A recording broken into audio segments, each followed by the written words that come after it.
வெற்றி வாழ்வு திருச்சபையினுடைய காலை ஆராதனைக்கு வந்திருக்கிற உங்கள் யாவரையும் நம்முடைய ஆண்டவரும் இரட்சகருமாகிய இயேசு கிறிஸ்துவின் நாமத்தினாலே வாழ்த்தி வரவேற்கிறேன். கடந்த பல வாரங்களாக நம்ம கர்த்தருடைய வார்த்தையின் வல்லமை என்பதை குறித்து நாம் பார்த்து வருகிறோம். ஒரு வேத பகுதியை நான் உங்களுக்காக வாசிக்கிறேன். எபிரேயர் 4ஆம் அதிகாரம் 12ஆம் வசனத்தை வாசிக்கிறேன். எபிரேயர் 4:12. தேவனுடைய வார்த்தையானது ஜீவனும் வல்லமையும் உள்ளதாயும் இருபுறமும் கருக்குள்ள எந்த பட்டயத்திலும் கருக்கானதாயும் ஆத்துமாவையும் ஆவியையும் கணுக்களையும் ஊனையும் பிரிக்கத்தக்கதாக உருவ குத்துகிறதாயும் இருதயத்தின் யோசனைகளையும் நினைவுகளையும் வகை இருக்கிறதாயும் இருக்கிறது. பிரியமானவர்களே, இந்த வசனத்தை நம்ம பல வாரங்களாக பார்த்து வருகிறோம். தேவனுடைய வார்த்தையிலே ஜீவன் இருக்கிறது, வல்லமை இருக்கிறது. பவர் இருக்கும் பொழுது தான் நமக்கு எல்லாமே நடக்கும் பாருங்க. இப்போ பவர் இருக்குது, இதெல்லாத்தையும் குரல்லாம் ஆம்ப்ளிஃபை பண்ணி கொடுக்குது. பவர் இருக்கனால லைட்டெல்லாம் எரியுது, பவர் இருக்கிறதுனால ஃபேன்லாம் ஓடுது, ஏசி ஒர்க் ஆகுது. பவர் இருக்கிறதுனால தான் ஒரு காரியங்களை எளிதாக செய்ய முடியும் பாருங்க. அப்போ எங்கே இந்த பவரை வச்சிருக்கிறார் ஆண்டவர்னா, அவர் இந்த வார்த்தையிலே அந்த வல்லமையை அவர் வைத்திருக்கிறார். வார்த்தையில ஜீவனும் இருக்கு, வல்லமையும் இருக்கு. யோவான் இந்த வசனத்தை பற்றி, வசனத்தில் வல்லமை இருக்கிறது, ஜீவன் இருக்குன்ற பற்றி யோவான் தம்முடைய சுவிசேஷத்தில் எழுதுகிறார். யோவான் 1ஆம் அதிகாரத்தில் நம்ம வாசிக்கிறோம். 1ஆம் வசனத்திலிருந்து நாம் வாசிக்கும்பொழுது, ஆதியிலே வார்த்தை இருந்தது, அந்த வார்த்தை தேவனிடத்தில் இருந்தது, அந்த வார்த்தை தேவனாய் இருந்தது, அவர் ஆதியிலே தேவனோடு இருந்தார், சகலமும் அவர் மூலமாய் உண்டாயிற்று, உண்டானதொன்றும் அவரால் இல்லாமல் உண்டாகவில்லை. எல்லாம் அவர் மூலமாக தான் உண்டாகிறது, எல்லாம் அவர் மூலமா அப்படின்னு சொன்னால் வார்த்தையின் மூலமாக தான் எல்லாமே உண்டாகிறது. அப்புறம் பார்த்தீங்கன்னா 4ஆம் வசனத்தில் யோவான் தம்முடைய சுவிசேஷத்தில் அவர் சொல்றார், 4ஆம் வசனத்தில் அவருக்குள் ஜீவன் இருந்தது. நல்லா கவனிங்க, அவருக்குள் ஜீவன் இருந்தது, அந்த ஜீவன் மனுஷருக்கு ஒளியாய் இருந்தது. யோவான் இந்த வார்த்தைக்குள்ள அந்த ஜீவன் இருக்குன்னு சொல்றாரு. எபிரேயருக்கு நிருபத்தை எழுதினவரும் கூட வார்த்தைக்கு ஜீவனும் வல்லமையும் உள்ளதான் இருக்கு என்று சொல்றாரு. அப்ப அந்த வார்த்தைக்குள்ள ஜீவன் இருக்கிறது.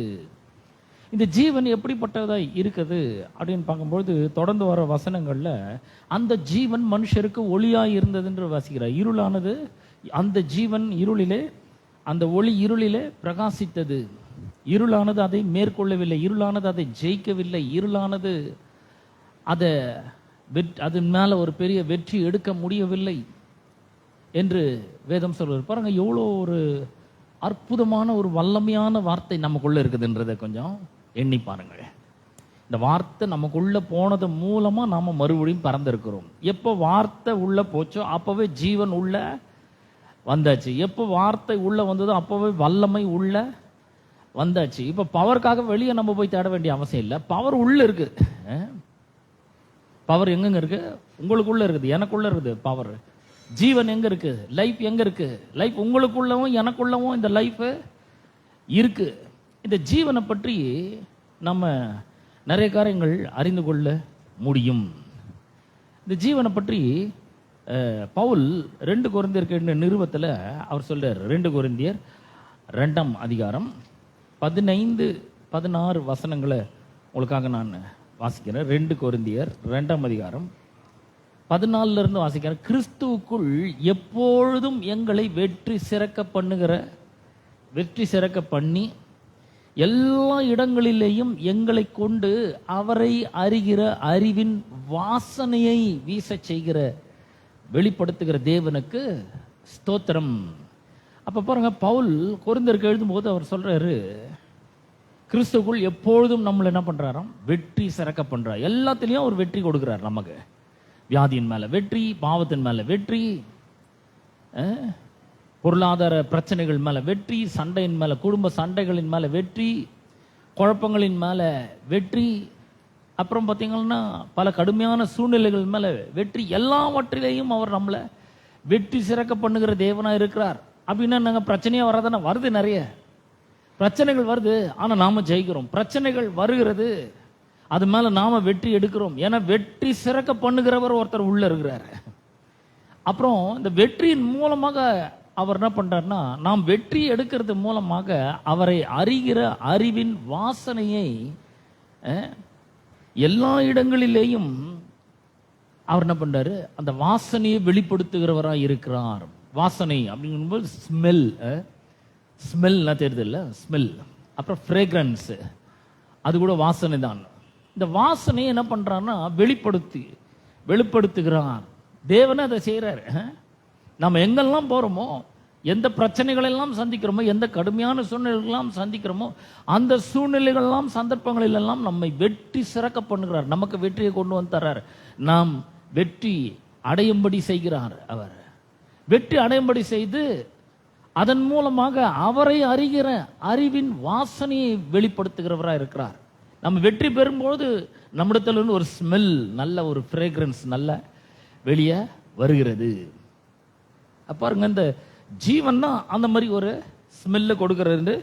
வேதம் சொல்ற 15ஆம் வசனத்தை வாசிக்கிறேன். ரட்சிக்கப்படுகிறவர்களுக்குள்ளே கெட்டு போகிறவர்களுக்குள்ளேயும் நாங்கள் தேவனுக்கு கிறிஸ்துவின் நற்கந்தமாய் இருக்கிறோம். கிறிஸ்துவின் நற்கந்தமாய் இருக்கிறோம். ஒரு ஸ்வீட் ஸ்மெல் ஆஃப் அரோமா அல்லது ஸ்வீட் ஸ்மெல் அப்படின்னு வேதவசனம் சொல்லுகிறது. ரட்சிக்கப்படுகிறவர்களுக்குள்ளேயும் கெட்டு போகிறவர்களுக்குள்ளேயும் நாங்கள் எப்படி இருக்கிறோம், எப்படிப்பட்டவர்களாக இருக்கிறோம்? கிறிஸ்துவின் தேவனுக்கு கிறிஸ்துவின் நற்கந்தமாய் இருக்கிறோம்.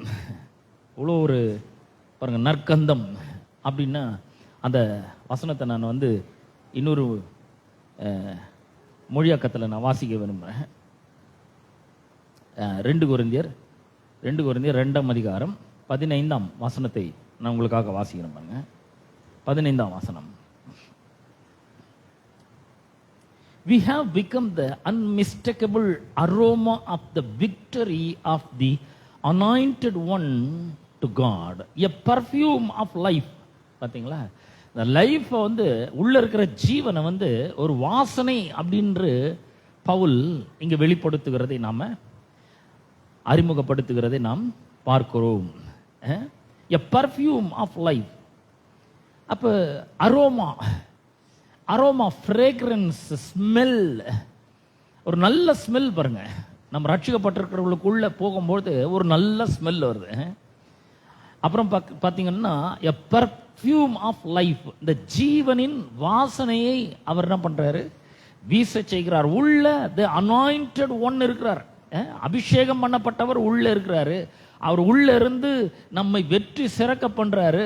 அப்படி வெற்றி சிறக்க பண்றது மூலமா ஒரு வாசனையை வீச செய்கிறார்.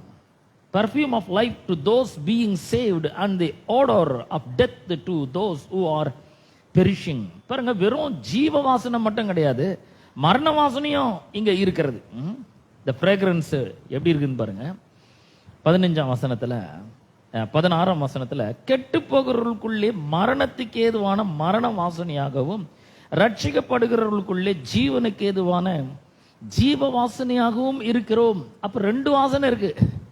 ஒன்னு மரண வாசனை, இன்னொன்னு ஜீவ வாசனை. ஒன்னு the smell of death, இன்னொன்னு the aroma or a perfume of life. 2 இருக்கு பாருங்க. 2 வாசனை நமக்கு நம்ம ஐடென்டிஃபை பண்ண முடியும் எந்த வாசனைன்னு. பாருங்க, இப்போ வாசனை அப்படின்னு எடுத்துக்கணும்னா, இப்போ ஒரு சென்ட் பாட்டில் இருக்குது. இந்த சென்ட் பாட்டிலை உடைச்சி நான் என்ன பண்ணுறேன், என் மேலே அப்படியே ஊற்றிட்டு வரேன். சென்ட் பாட்டில் ஃபுல்லாக எடுத்து என் தலைமையிலேருந்து நான் ஊற்றிட்டு இந்த அறைக்குள்ளே வரேன்னு வச்சுக்கோங்க. இந்த அறைக்குள்ளே வரும்பொழுதே என்ன நடக்கும், ஒரு பெரிய நல்ல ஒரு ஸ்மெல் வரும், நல்ல ஒரு அரோமா வரும், நல்ல ஒரு பர்ஃப்யூம் ஸ்மெல், ஒரு நல்ல வாசனை வர ஆரம்பிக்கும். ஏன் யாரும் சொல்லவே தேவையில்லை. நான் சென்ட் பாட்டில் உடச்சி ஊற்றின்னு வந்துக்கிறேன்னு யாருக்கும் சொல்லவே வேண்டியதில்லை. ஏன்னா உள்ள நுழையும் போதே அந்த வாசனை என்ன பண்ணும், சூப்பரா அடிக்க ஆரம்பிக்கும். அதே மாதிரி தான் பாருங்க, நமக்கு உள்ள ஜீவன் இருக்கிறதுனால நாம போற இடங்கள்ல இந்த ஜீவ வாசனையை அவர் வீச செய்கிறவராய் இருக்கிறார். ஒவ்வொரு இடத்துலையும் இந்த ஜீவ வாசனை, அங்க ஜீவ வாசனையை அவர் நமக்குள்ளே இருந்து வீச செய்கிறவராய் இருக்கிறார். யாருக்குள்ள? ரட்சிக்கப்படுகிறவர்களுக்குள்ள அது நல்ல வாசனையா இருக்குது. ஜீவனுக்கு ஏதுவான ஜீவ வாசனை. ரட்சிக்கப்படுறவர்களுக்குள்ள ஜீவ வாசனை. கெட்டு போறவர்களுக்குள்ள அது எப்படிப்பட்டதா இருக்கிறதுனா, அது வந்து ஒரு அழுகி நாத்தமிடுகிற ஒரு வாசனையா இருக்குது. The unbelievers smell a deadly stench that leads to death, but believers smell the life-giving aroma that leads to abundant life. பாருங்க, பரிபூர்ண ஜீவனுக்கு வழி நடத்தக்கூடிய ஒரு பெரிய ஜீவன், மிகப்பெரிய ஜீவன் நமக்குள்ள இருக்கிறது. இந்த வாசனை பத்தி நம்ம பார்க்கும் பொழுது, ஜீவ வாசனை அப்படின்னு சொல்றோம்ல, ஒரு வசனத்தை நான் உங்களுக்காக வாசிக்க போறேன். ஒரு வசனம் எங்க இருக்குன்னா, பிரசங்கி 10ஆம் அதிகாரம் 1ஆம் வசனத்தை உங்களுக்காக நான் வாசிக்க போறேன். பிரசங்கின் புஸ்தகம் 10ஆம் அதிகாரம் 1ஆம் வசனம். செத்த ஈக்கள் தைலக்காரனுடைய பரிமள தைலத்தை நாரி கெட்டு போக பண்ணும் நாற்றம். கெட்டு போன ஒரு வாசனை, அதுதான் மரண வாசனை. நாரி கெட்டு போக பண்ணும் செத்த ஈக்கள். பார்த்தீங்கன்னா இங்க எப்படி சொல்லிருப்பாங்க, மரண வாசனை. செத்த ஈக்கள் வந்து தைலத்துல விழுந்த உடனே அந்த தைலத்தையே கெடுத்துருமா பாருங்க. வாசனை எல்லாம் போய் நாத்தடிக்க ஆரம்பிச்சிடும். இந்த மரண வாசனை எங்க ஆரம்பிச்சது? முதல்ல ஆதாம் பாவம் செய்து ஏதேன் தோட்டத்துல பாவம் செய்த உடனே இந்த செத்த ஈக்கள் வந்து அந்த நல்ல தைலத்துல விழுந்த மாதிரி ஆயிடுச்சு. நாரி கெட்டு போக பண்ணிடுச்சு. அவனோட வாழ்க்கை கெட்டு போச்சு. அதுக்கப்புறம் அவனுடைய சந்ததியில பிறந்த எல்லாருடைய வாழ்க்கையும் கெட்டு போன ஒரு ஸ்மெல்லு தான். அங்கிருந்து எந்த ஒரு நல்ல ஸ்மெல்லும் வரவே இல்லை. ஏன்னா இந்த பாவம் அவர்களுடைய வாழ்க்கையை சீர்கட பண்ணி இருக்கிறது. இந்த பாவம் அவர்களுடைய வாழ்க்கையில பேரழிவை ஏற்படுத்தி இருக்கிறது. தேவனுடனான ஐக்கியத்தை அது கெடுத்து போட்டிருக்கிறது. வாழ்க்கையை கெடுத்து போட்டிருக்கிறது. பொருளாதாரத்தை கெடுத்து போட்டிருக்கிறது. குடும்ப வாழ்க்கை கெடுத்து போட்டிருக்கிறது. பொருளாதாரத்தை எல்லாத்தையுமே கெடுத்து போட்டுச்சு பாருங்க. சமாதானம் இல்லை, நிம்மதி இல்லை, சந்தோஷம் இல்லை, எல்லாமே இல்லாம போயிடுச்சு. ஆனா 2ஆம் ஆதாம் ஒருத்தர் வந்தார், கர்த்தராகிய இயேசு கிறிஸ்து. அந்த ஆதாம் வரும்பொழுது அவரை இந்த செத்த ஈக்கள் அதை ஒன்றும் பண்ண முடியல. ஏன்னா அவருக்குள்ள இருந்த அபிஷேகம் வித்தியாசமான ஒரு அபிஷேகமா இருந்தது. பிசாசு அவரை பாவத்துக்கு உட்பட பண்ண முடியவில்லை. ஏனென்றால் அவர் பரிசுத்தராய் இருக்கிறார். இதை குறித்து நம்ம வந்து வாசிக்கிறோம். எங்க வாசிக்கிறோம்னா 1 கொரிந்தியர் 15:45 நம்ம வாசிக்கிறோம். அந்தபடி முந்தின மனுஷனாகிய ஆதாம் ஜீவாத்மாவானான் என்று எழுதியிருக்கிற பிந்தின ஆதாம் உயிர்ப்பிக்கிற ஆவியானார். உயிர்ப்பிக்கிற ஆவியானார்னா லைஃப் கிவிங் ஸ்பிரிட். அவருக்குள்ள பார்த்தீங்கன்னா ஜீவன் இருந்தது. எவ்வளவு இருந்தது? பரிபூர்ணமா இருந்தது. அந்த ஜீவன் எவ்வளவு எடுத்தாலும் அந்த ஜீவன் வந்து புறப்பட்டு வந்து கொண்டே இருந்தது. உள்ள அது வந்து பபிள் ஆகிக்கொண்டே இருந்தது பாருங்க. அந்த மாதிரி ஒரு ஜீவனை இதுவரைக்கும் எந்த மனுஷனுக்குள்ள யாருமே பார்த்ததே கிடையாது. ஆகவேதான் எல்லாரும் ஆச்சரியப்படுறாங்க. இவர் செய்யற மாதிரி ஒரு அற்புதத்தை இதுவரைக்கும் நாங்க யாருமே கண்டதே இல்லைன்னு பிரமிக்கிறாங்க. காற்று அடங்குது, கடல் அடங்குது, வியாதிகள் சொஸ்தமாகிறது, குஷ்டரோகம் சொஸ்தமாகிறது, மூடவன் எழுந்து நடக்க ஆரம்பிக்கிறான், சப்பானி நடக்க ஆரம்பிக்கிறான், குருடன் பார்வையிட ஆரம்பிக்கிறான், ஊமையன் பேச ஆரம்பிக்கிறான், செவிட்டு காதெல்லாம் கேட்க ஆரம்பிக்கிறது. உள்ள இருந்து ஜீவன் புறப்பட்டு வந்து எல்லா அந்த டெட் திங்ஸையும் அகற்ற ஆரம்பிக்கிறது பாருங்க. இந்த பிந்தின ஆதாம் மண்டார் பாருங்க. அவருக்குள்ள இருந்த ஜீவன் தான் இப்ப நம்மளுக்குள்ள இருக்குது. இந்த ஜீவன் என்ன பண்ணுதுன்னா, இந்த ஜீவ வாசனையே பிசாசுகளை கொல்ல ஆரம்பிச்சிருது. அவ்வளவு பவர் இந்த ஜீவ வாசனை. Sweet smell of aroma, sweet smell, perfume of life, perfume of life. நல்ல ஞாபகம் வச்சுங்க. சென்ட், ஜீவ வாசனை. இந்த வாசனை பார்த்தீங்கன்னா பிசாசுகளே கொல்லக்கூடிய பவர் அந்த ஜீவ வாசனைக்கு இருக்கிறது. இந்த செத்த ஈக்கள் வந்து இந்த தைலத்தை கெடுக்கவும் முடியாது. ஏன்னா இயேசு கிறிஸ்துக்குள்ள இருந்த அந்த அபிஷேகத்தை கெடுக்கவே முடியாது. அந்த மகிமையை கெடுக்கவே முடியாது. எல்லா வைரஸையும் கொல்லக்கூடிய அந்த பவர் இந்த ஜீவனுக்குள்ள இருக்கிறது. எங்க? இயேசு கிறிஸ்துக்குள்ள ஜீவன். அந்த ஜீவன் தான் இப்ப நம்மளுக்குள்ள இருக்குது. வார்த்தை ஜீவனா இருக்கிறது. அந்த ஜீவன் நமக்குள்ள வந்தாச்சு. இந்த ஜீவன் எப்படிப்பட்டது? ஒரு நல்ல வாசனை உள்ளதாய் இருக்கிறது. the fragrance of God. அப்போ ஒவ்வொரு விசுவாசிக்குள்ள இருந்தும் ஒரு நல்ல ஸ்மெல் புறப்பட்டு வருகிறது. அவர்கள் பேசும்போது நல்ல ஸ்மெல் அடிக்குது. ஏன்னா அன்பா பேசுறாங்க, கனிவா பேசுறாங்க, அப்புறம் மன்னிக்கிற விதத்துல பேசுறாங்க, அப்புறம் கட்டி எழுப்புற விதத்துல பேசுறாங்க. அப்ப பாருங்க, இந்த செத்த ஈக்கள் இந்த ஆதாம்னுடைய வாழ்க்கையெல்லாம் கெடுத்து போட்டது மாதிரி, அந்த மாதிரி பாவம் கெடுத்து போட்டது மாதிரி இப்ப இயேசு கிறிஸ்துக்கு உள்ள இருந்த ஜீவனை யாரும் ஒண்ணுமே பண்ணவே முடியாது. ஒண்ணு, இந்த செத்த ஈக்கள் அந்த அபிஷேகத்தை தொடவே முடியாது, ரீச்சே பண்ண முடியாது. ஏன்னா அவருக்குள்ள இருக்குது அந்த ஜீவன், இயேசு கிறிஸ்துக்குள்ள இருக்குது அந்த ஜீவன். இன்னொன்னு, அப்படியே ரீச் ஆனாலும் அதெல்லாம் ஒண்ணு இல்லாம போயிடும். அந்த அபிஷேக தைலம் உள்ள இருக்கிற அந்த அபிஷேக தைலம் பாருங்க, அந்த செத்த ஈக்கெல்லாம் ஒன்னும் காலி பண்ணிடும், அது கெடுக்க விட முடியாது. The dead flies can't reach the ointment. Even it touches the ointment. The ointment kills the flies. தொடவே முடியாது, ரீச்சே பண்ண முடியாது. அப்படியே ரீச் பண்ணாலும் இந்த தைலம் அபிஷேகம் அந்த செத்த ஈக்கள் போல இருக்கிற அந்த பாவம் மற்ற காரியங்களை அது ஒண்ணு இல்லாம பண்ணிடும். அப்ப இந்த ஜீவன் ரொம்ப முக்கியமான ஒன்றாய் இருக்கிறது. 1 கொரிந்தியர் 15ஆம் அதிகாரத்துல நாம இப்படி வாசிக்கிறோம். 1 கொரிந்தியர் 15ஆம் அதிகாரத்துல 45ஆம் வசனத்தை நான் உங்களுக்காக வாசம் இல்லையா, அதை நான் ஆங்கிலத்தில் வாசிக்கிறேன் பாருங்க. இந்த ஜீசஸ் கிரைஸ்ட் லைஃப் கிவிங் ஸ்பிரிட்டாய் இருக்கிறார். 45ஆம் வசனம், for it is written, the first man Adam became a living soul. அவன் ஜீவ ஆத்மா, அவ்வளவுதான். The last Adam became the life giving spirit. எவ்வளவு பேரை வேணா ஆசீர்வதிக்கக்கூடிய, எவ்வளவு பேரை வேணா சஸ்தமாக்கக்கூடிய, எவ்வளவு பேரை வேணா குணமாக்கக்கூடிய, எவ்வளவு பேருக்கு வேணா சமாதானத்தை கொடுக்கக்கூடிய அவ்வளோ பெரிய ஜீவன் அவருக்குள்ள இருந்தது. அந்த ஜீவன் தான் இப்ப நமக்குள்ள இருக்குதுங்க. அல்ல கவனிங்க, சமாரிய ஸ்திரீ, யோவான் சுவிசேஷம் 4ஆம் அதிகாரத்துல சமாரிய ஸ்திரீ இயேசுவின் இடத்துல வர தண்ணி எடுக்கிறதுக்காக, மத்தியான வேலையில தண்ணி எடுக்கிறதுக்காக வருகிறாள். 4:14 வாசிக்கிறேன் பாருங்க. யோவான் 4:14 வாசிக்கிறேன். நான் கொடுக்கும் தண்ணீரை குடிக்கிறவனுக்கோ ஒரு காலம் தாகம் உண்டாகாது. நான் அவனுக்கு கொடுக்கும் தண்ணீர் அவனுக்குள்ள நித்திய ஜீவ காலமாய் ஊறுகிற நீரூற்றாய் இருக்கும். இயேசு அங்க களைப்படைந்தவரா என்ன பண்றாரு, கணத்து மேல உட்கார்றாரு. ஒரு அம்மா வராங்க தண்ணி எடுக்குது. சரித்திரம் என்ன சொல்றதுன்னா, இந்த மாதிரி பெண்கள் மத்தியான வேளையில தண்ணி எடுக்கிறதுக்கு கிணத்தாண்ட வந்தாங்கன்னா அவர்கள் ஒரு ஆண் துணையை தேடி வருகிறார்கள் என்று அர்த்தமா. அங்க இருக்கிற ஆண்களை பேசி அவங்க திருமணம் செய்து கொள்வதற்காக அந்த ஆணை தேடி தான் வராங்க அந்த இடத்துல. இந்த அம்மாவுக்கு பார்த்தீங்கன்னா ஏற்கனவே 5 புருஷன் இருந்தாங்க. இப்போ இயேசு கிட்ட வராங்க. அந்த அம்மா தண்ணி எடுத்துக்கின்னு குடத்தை எடுத்துக்கின்னு தண்ணி எடுக்கலான்னு வராங்க. அப்படி வந்தாக்கா இயேசு அங்க பாக்குறாங்க. இயேசுவை பார்த்த உடனே நம்ம புரிஞ்சிச்சு, 6வது கிடைச்சிட்டாரு, நமக்கு ஒரு ஆள் கிடைச்சிட்டாரு அப்படின்னு சொல்லிட்டு வராங்க பாருங்க. அந்த அம்மா இயேசுவோட பேச ஆரம்பிக்கிறார்கள். பேச ஆரம்பிச்ச உடனே இயேசு தாகமா இருக்குமா, எனக்கு கொஞ்சம் தண்ணி கொடுன்னு கேட்கிறாரு. தண்ணி கொடுன்னு கேட்டோன்னா அந்த அம்மா சொல்றாங்க, நீங்க யூதரா இருக்கீங்க, நான் சமாரியா இருக்கிறேன், சமாரிய பெண்ணா இருக்கிறேன். அப்படி இருக்கும்போது நீங்க எப்படி என்கிட்ட தண்ணி கேட்கலாம், ஏன்னா தாகத்துக்கு தான் எப்படி கேட்கலாம் அப்படின்னு சொல்றாங்க. தண்ணி கேட்டா கொடுக்கலாம் இல்ல. அந்த அம்மா கான்வர்சேஷன் வளர்க்குறாங்க.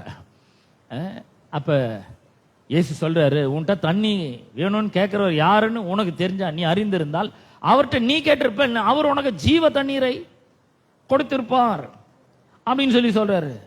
அதற்கு அந்த அம்மா சொல்றாங்க, ஏங்க மொண்டு கொள்றதுக்கு உங்ககிட்ட தவளை இல்லை, கயிறு இல்லை, ஒண்ணுமே கிடையாது, பாத்திரமும் இல்லை, ஒன்றும் இல்லை, கிணறு ஆழமா இருக்குது, அது எப்படி நீங்க ஜீவ தண்ணீர் உங்களுக்கு எப்படி கிடைக்கும்?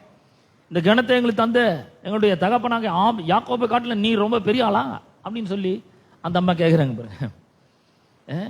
அவருடைய பிள்ளைகள், அவருடைய மிருக ஜீவன் இதெல்லாம் இந்த கிணத்துல குடிச்சிருக்குது. யாக்கோபு காலத்துல இப்போ வரைக்கும், இயேசு காலகட்டம் வரைக்கும் தண்ணி வந்துனே இருக்குது அதுல, அவரோட நீங்க பெரிய ஆளான்னு கேட்குறாங்க. இயேசு அந்த அம்மாவுக்கு சொல்றாரு, பிரதியுத்தரமா சொல்றாரு, இந்த தண்ணீரை குடிக்கிறவனுக்கு மறுபடியும் தாகம் உண்டாகும், ஆனால் நான் கொடுக்கும் தண்ணீரை குடிக்கிறவனுக்கு ஒரு காலம் தாகம் உண்டாகாது. நான் அவனுக்கு கொடுக்கும் தண்ணீர் அவனுக்குள்ள நித்திய ஜீவ காலமாய் ஊறுகிற நீரூற்றாய் இருக்கும் என்று சொல்றாரு. நான் ஒரு ஃபவுண்டனியா கொடுக்கிறேன், நான் சும்மா கொஞ்சோண்டு தண்ணி கொடுக்கல, நான் ஒரு நீர் ஊற்ற கொடுக்கிறேன். நீர் ஊற்ற கொடுக்கும்போது அந்த நீர் ஊற்ற அவனுக்குள்ள தொடர்ந்து தண்ணி வந்து கொண்டே இருக்கும். யாக்கோபு காலத்துல இருந்து இயேசு காலம் வரைக்கும், அதுக்கப்புறம் எவ்வளவு காலம் வந்துச்சோ தண்ணி தெரியாது. ஆனா இப்ப நான் கொடுக்கிற தண்ணீர் அவனுக்குள்ள நித்திய ஜீவ காலமா என்னென்னைக்கும் அந்த ஜீவன் அழிவே அழியாது, என்னென்னைக்கும் அந்த ஜீவன் இருந்து கொண்டே இருக்கும். அந்த ஜீவன் அநேகரை ஆசீர்வதிக்கும், அந்த ஜீவன் அநேகரை சுகமாக்கும், அந்த ஜீவன் அநேகரை செழிப்புக்குள்ளாக்கும், அந்த ஜீவன் அநேகருக்கு சமாதானத்தை கொண்டு வரும், அந்த ஜீவன் அநேகருக்கு என்னென்ன வேண்டுமோ அதெல்லாம் சப்ளை பண்ணும். நான் சொல்றேன் பாருங்க, இந்த ஜீவன் ரொம்ப பெருசுங்க. இயேசு கிறிஸ்துக்குள்ள இருந்த அதே ஜீவன் இப்பொழுது உங்களுக்குள்ளும் எனக்குள்ளும் இருக்கிறது. அப்ப பாருங்க, இந்த சாதா தண்ணிக்கும் இந்த நித்திய ஜீவகாலமாய் ஊறுகிற நீரூற்றுக்கும் ரொம்ப பெரிய வித்தியாசம் இருக்கு. இந்த சாதா தண்ணீர்ன்றது என்னது? எல்லாம் நம்ம முயற்சியில செஞ்சு இருக்குது. நாம பாவத்தை ஜெயிக்கிறதுக்கு நம்மளுடைய சுய பலத்துல முயற்சி பண்றது, பொருளாதாரத்துல மேல வரத்துக்கு நம்மளே முயற்சி பண்றது, அப்புறம் பரிசுத்த வாழ்க்கைக்கு நம்முடைய சுய முயற்சியில நாமளே முயற்சி பண்றது. இதெல்லாம் பாத்தீங்கன்னா நம்முடைய சுய முயற்சி. இந்த தண்ணீரை குடிச்சா கண்டிப்பா தாகம் உண்டாக, தாகம் அடங்கவே அடங்காது. ஆனா இயேசு சொல்றார், நான் கொடுக்கும் தண்ணீரை குடிக்கிறவனுக்கு ஒரு காலம் தாகம் உண்டாகாது, அது அவனுக்குள்ளே நித்திய ஜீவ காலமாய் ஊறுகிற நீரூற்றை போல இருக்கும். அவன் தாகத்தை தனித்து கொண்டே இருக்கும்.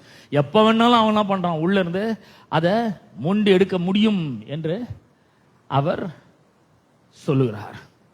நான் சொல்றேன் பாருங்க, கர்த்தருடைய வார்த்தை உங்களை பார்த்து சொல்லுது, உங்களுக்குள்ள ஜீவன் இருக்கும்பொழுது அந்த ஜீவன் எப்படிப்பட்ட ஜீவன்னா, நித்திய ஜீவ காலமெல்லாம் ஊறுகிற நீரூற்று போல இருக்கும். நித்திய ஜீவ காலமா என்னென்னைக்கும் அது வற்றவே வற்றாத ஒரு நீரூற்றாய் அது இருக்கும். a fountain of water. நான் என்ன பண்ண முடியும், அதுல இருந்து மொண்டு எடுக்க முடியும். எனக்கு ஏதாவது ஆலோசனை வேணும்னா உள்ள இருந்து அந்த ஜீவ நீரூற்றுல இருந்து மொண்டு எடுக்க முடியும்.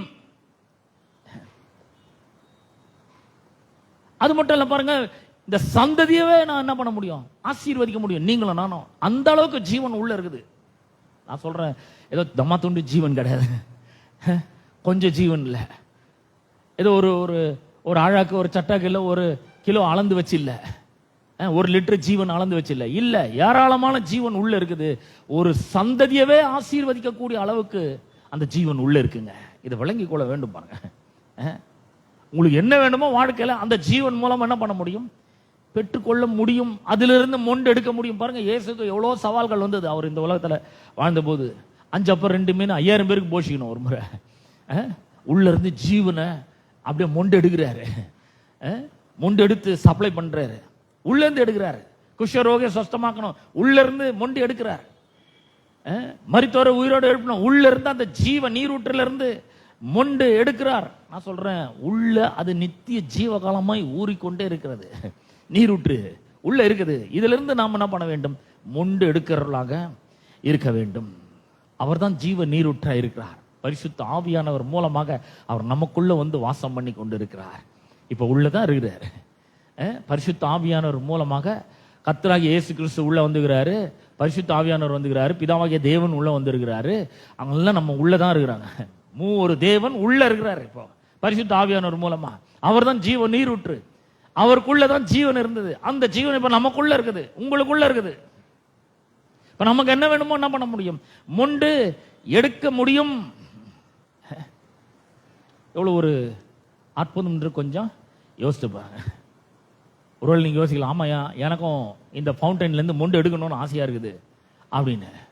அவருக்குள்ள ஜீவன் இருந்தது. யோவான் 6ஆம் அதிகாரத்தில் அவர் எப்படி சொல்ற பாருங்க. யோவான் 6ஆம் அதிகாரம் 49ஆம் வசனத்தை வாசிக்கிறேன் உங்களுக்காக. யோவான் 6:49, 50, 51 வாசிக்கிறேன். உங்கள் பிதாக்கள் வானத்திலே வனாந்தரத்திலே மன்னாவை புசித்திருந்தும் மரித்தார்கள் சொல்றாரு. எப்படி இஸ்ரவேல் மக்கள் எகிப்து தேசத்திலிருந்து வெளியே புறப்பட்டு சிவந்த சமுத்திரத்தை வெட்டாந்தர கடற்கரை மாதிரி கடந்து வந்துட்டு அப்புறம் சூர் வனாந்தரம் வழியா வராங்க. அப்படி வரும்பொழுது அவர்கள் பசி எடுக்குது, சாப்பாடு இல்லை. ஏன்னா எந்த கடையும் இல்லை, ஊர்லாம் கிடையாது, அங்க கடை ஷாப்பிங் மால்லாம் ஒன்றும் கிடையாது, எல்லாம் வனாந்தரமா இருக்குது. அந்த இடத்துல எங்க போறது, கையில கோல்டுலாம் நிறைய இருக்குது, ஆனா சாப்பாடு ஒருத்தட்டு கூட இல்லை. இப்ப என்ன பண்றது, கர்த்தர் வானத்திலிருந்து மன்னாவை அவர்களுக்காக பொழிந்தருளுகிறார். தூதர்கள் சாப்பிடும் உணவை அவர்களுக்கு கொடுக்கிறார், மன்னாவை புசிக்க கொடுக்கிறார். பாருங்க, சாப்பிட்டாங்க. அவங்க எவ்வளவு நாள் சாப்பிட்டாங்க, 40 வருஷம் சாப்பிட்டாங்க. 40 வருஷம் ஒவ்வொரு நாளும் மன்னா பொழிந்தருளப்பட்டது. எவ்வளவு அற்புதம். அந்த மன்னாவை புசித்த எல்லாருமே என்ன பண்ணாங்க, மரித்தார்கள். 50வது வசனத்துல அவர் சொல்றார், இதுல புசிக்கிறவன் மறியாமல் இருக்கும்படி வானத்திலிருந்து இறங்கின அப்பம் இதுவே இயேசு தம்மை பார்த்து சொல்றாரு, நானே வானத்திலிருந்து இறங்கின ஜீவாப்பம். பாருங்க, அந்த ஜீவாப்பம் அவர்தான். ஜீவன் அங்கே வருது பாருங்க. அவர்தான் ஜீவ அப்பமாய் இருக்கிறார். இந்த அப்பத்தை புசிக்கிறவன் என்றென்றைக்கும் பிழைப்பான். அவனோட பிழைப்பே அதுல தான் இருக்கு. நான் கொடுக்கும் அப்பம் உலகத்தின் ஜீவனுக்காக நான் கொடுக்கும் என் மாம்சமே என்றார். அவர் சொல்ற, என் மாம்சத்தை புசித்து என் ரத்தத்தை பானம் பண்ணுகிறவர்களுக்கு நித்திய ஜீவன் உண்டுங்கிறார் பாருங்க. அப்ப இந்த அவர் சொல்றாரு, என்ன சாப்பிட அப்படின்றாரு. Eat me, drink my blood, eat my flush அப்படிங்கிறாரு. நிறைய பேர் அவரை விட்டு போட்டாங்க. இது ரொம்ப மோசமான ஒரு உபதேசமா இருக்குது. எவ்வளவு மோசமான ஒரு உபதேசமாகுது. ஒரு மாம்சத்தை புசிக்கணுமா, ரத்தத்தை குடிக்குமா, இதெல்லாம் காட்டு மிராண்டி தன்மை இல்ல இருக்கு அப்படின்னு சொல்லி நிறைய பேர் என்ன பண்ணிட்டாங்க, அவரை விட்டு போயிட்டாங்க. ஆனா அவர் என்ன சொல்றாருன்னா, ஈட் மீ, என் மாம்சத்தை புசி, என்னோட ரத்தத்தை பானம் பண்ணு அப்படின்னு சொல்லும்போது, எப்படி அதை புசிக்கிறது, எப்படி பானம் பண்றதுன்னா, ஆண்டவராகிய இயேசு கிறிஸ்துவே உமக்கு நன்றி, உம்மை நான் விசுவாசிக்கிறேன், நீர் எனக்காக இந்த கல்வாரி சிலுவையில மரித்திருக்கிறேன், உம்முடைய சரீரத்தை பிற்கும்படி ஒப்பு கொடுத்திருக்கிறேன், உமக்கு நன்றி செலுத்துகிறேன், என்னுடைய பாவங்களை எல்லாம் கழுவும்படி உம்முடைய ரத்தத்தை சிந்திருக்கிறேன், அதற்காக உமக்கு நன்றி செலுத்துகிறேன் சொல்லும் பொழுது அவருடைய மாம்சத்தை புசித்து அவருடைய ரத்தத்தை நாம பானம் பண்ணுகிறோம். எந்த அளவுக்கு அதிகமாக நாம் அவரை விசுவாசிக்கிறோமோ அந்த அளவுக்கு அதிகமாக நாம் அவருடைய மாம்சத்தை புசிக்கிறோம். ஜீவன் உண்டாகிறது. ஏன்னா இந்த வார்த்தையில தான் ஜீவன் இருக்கு. இந்த வார்த்தையை எந்த அளவுக்கு நம்ம எடுத்துக்கொள்றோமோ, இந்த வார்த்தையை எந்த அளவுக்கு விசுவாசிக்கிறோமோ, எந்த அளவுக்கு அவர் சொன்ன வார்த்தைகளை விசுவாசிக்கிறோமோ அந்த அளவுக்கு அவர் என்ன பண்றோம், புசிக்கிறோம் என்று அர்த்தம். பாருங்க, இந்த உலகம் முழுக்க மரித்து போய் கிடக்குது. உங்களுக்குள்ள எனக்குள்ள ஜீவன் இருக்கு. நீங்களும் நானும் தான் உயிரோடு இருக்கிறோம். இந்த உலகம் எல்லாம் மரித்து போய் இருக்கிறது. ஆனா நீங்களும் நானும் ஜீவனோடு கூட இருக்கிறோம். இந்த ஜீவன் எப்படிப்பட்டது பாருங்க. நான் வந்து ஒரு பலூன் எடுத்து அந்த பலூன்ல என்னோட மூச்சு காற்ற ஊதுறேன். என்னுடைய பிரெத் இருக்கு இல்லையா, மூச்சு காற்ற அது வந்து ஊதுறேன். பலூன் எத்தனை பேர் பலூன் ஊதிக்கிறீங்க? எல்லாம் ஊதிருப்பீங்கன்னு நினைக்கிறேன். இப்போ பலூனை ஊதுறேன். இந்த பலூனுக்குள்ள என்ன இருக்குது? என்னுடைய சுவாசம் இருக்கு இல்லையா? இருக்கா இல்லையா? ஆமா இருக்கு. இந்த பலூனுக்குள்ள இருக்குது. அது வேற. இப்ப என் மகளுக்குள்ள என்னுடைய கேரக்டர் இருக்கு, என்னோட சுவாசம் என்ன இருக்கு, என்னோட உயிர் இருக்கு, என் மகளுக்குள்ள இருக்கு, 2 மகளுக்குள்ள இருக்குது. அது வேற. இந்த பலூனை சும்மா குண்டூசி வச்சு குத்துனா ஒண்டி போடும், அவ்வளவுதான். அதான் போயிடும், ஒன்னும் இல்லாம போயிடும். ஆனா என்னோட மகள்கள் அப்படி கிடையாதுங்க. அவர்களுக்குள்ள என்னுடைய ஜீவன் இருக்கிறது, என்னுடைய உயிர் அவர்களுக்குள்ள இருக்கிறது. பிரியமானவர்களே, இது வேற அது வேற.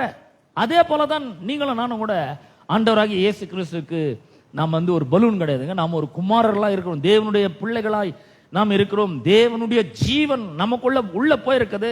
அவரால் நாம் மறுபடியும் பிறந்திருக்கிறோம். அவருடைய ஜீவன் நமக்குள்ள இருக்கிறது. எப்படிப்பட்ட ஜீவன்னா பரிபூர்ண ஜீவனுங்க. சந்ததி முழுக்க ஆசீர்வதிக்கக்கூடிய ஜீவன் எனக்குள்ள இருக்குது, உங்களுக்குள்ள இருக்குது. ஆனா நாம் பாருங்க, சின்ன சின்ன விஷயங்களுக்கெல்லாம் நம்ம ரொம்ப கவலைப்பட்டு கலங்கி கொண்டு இருக்கிறோம். நாம் அவருடைய பிள்ளைகளா இருக்கிறபடினால அவர் என்ன பண்ணிக்கிறார்? அவருடைய ஜீவனை எனக்குள்ள உங்களுக்குள்ள அவர் கொடுத்திருக்கிறார். அவர் சொல்ற, நான் கொடுக்கும் தண்ணீரை குடிக்கிறவனுக்கு ஒரு காலம் தாகம் உண்டாகாது. அப்ப பாருங்க, அவர் என்ன மாதிரி தண்ணியை கொடுக்கிறாரு அப்படின்னு சொன்னா, யோவான் சுவிசேஷத்திலே 7ஆம் அதிகாரம் 37ஆம் வசனத்திலிருந்து நம்ம வாசிக்கும் பொழுது, 37 இருந்து வாசிக்கும் போது வேதம் சொல்லும், பண்டிகையின் கடைசி நாளாகிய பிரதான நாளிலே இயேசு நின்று சத்தமிட்டு, ஒருவன் தாகமா இருந்தால் அவன் என்னிடத்தில் வந்து பானம் பண்ண கடவன். தாகமா இருந்தா என்கிட்ட வா.